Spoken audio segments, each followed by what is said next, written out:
Tesla Model Y radar detector installation. Uniden. Escort. This is the Escort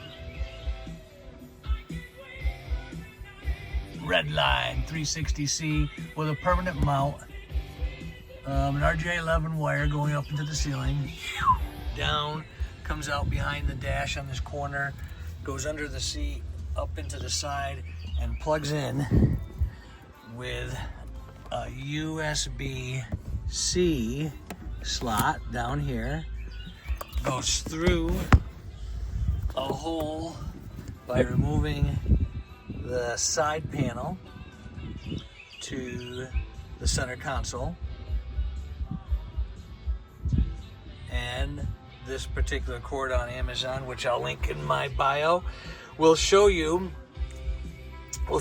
with 12 volts with a USB-C outlet. Completely hidden, completely mounted, ready to roll.